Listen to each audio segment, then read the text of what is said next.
কি ভাই হইছে জিনিসটি দেন। ওই ছোট ওই পাশের মালটা বাইর করে দে আপারে। ফুপি ফুপি আমাকে প্লিজ ওইটা কিনে দাও না। ফুপি প্লিজ দাও না ফুপি।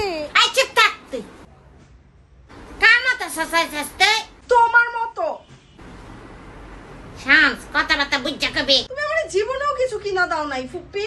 দেন দেন ভাই জিনিসটি দেন, এনে বেশিক্ষণ থাকলেও আমার আরো জ্বালাইব। নেন নেন। আজকে মনে হলো দাম একটু বেশি রাখছেন আমার থেকে।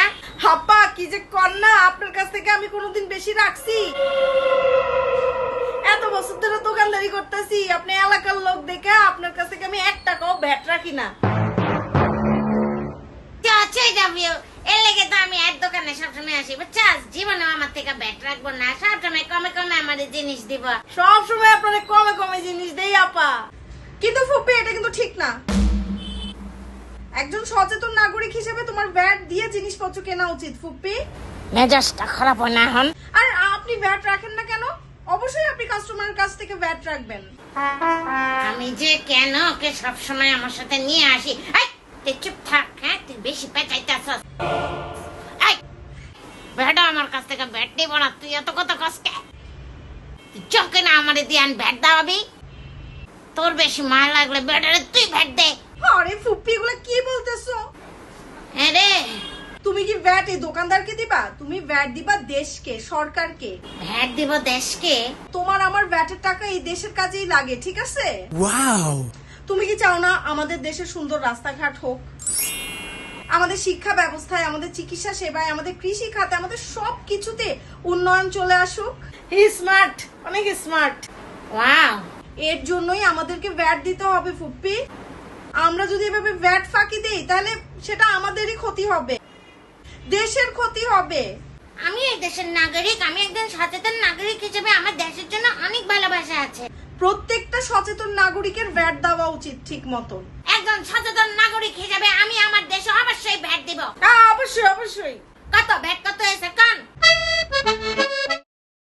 যাক ভালো হয়েছে, ভ্যাট দিতে পারে না আমারও শান্তি লাগতেছে, মনে হইতেছে আমি দেশের জন্য কিছু একটা করছি।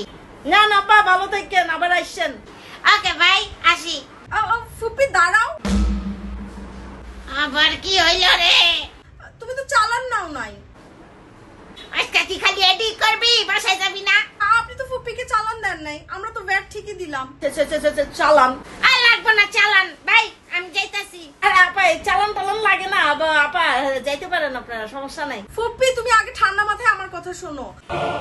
তুমি যে চালান নিবা না, তুমি জানো এই চালান না নিলে কি হয়? এই যে আমাদের মতন সাধারণ কাস্টমারসরা আমরা ঠিকই অনেক জায়গা থেকে ভ্যাট দিয়ে জিনিসপত্র কেনাকাটা করি। এই যেমন তুমি এখন ভ্যাট দিলা কিন্তু তুমি চালান নিলা না, এর কারণে কি হবে জানো? তোমার ভ্যাটের টাকাটা দেশ আর পাবে না। আরে কিছু অসাধু ব্যবসায়ী আর দোকানদাররা এই ভ্যাটের টাকাটা নিজেদের পকেটে ঢুকাবে, ভ্যাট ফাঁকি দিবে। Oh no. কি কাজ? এত বড় চালাকি আমাদের সাথে? কি যে বলেন না আপা, আপনাদের সাথে চালাকি করব? এই চালান দেন। ছোট ওই চালান কাট, আপারে চালান দে। ফুপি সব সময় ভ্যাট দিয়ে জিনিসপত্র কিনবা আর কেনাকাটার পরে অবশ্যই দোকানদারের কাছ থেকে চালান নিবা। ভ্যাট দিব জনে জনে, অংশ নিব উন্নয়নে।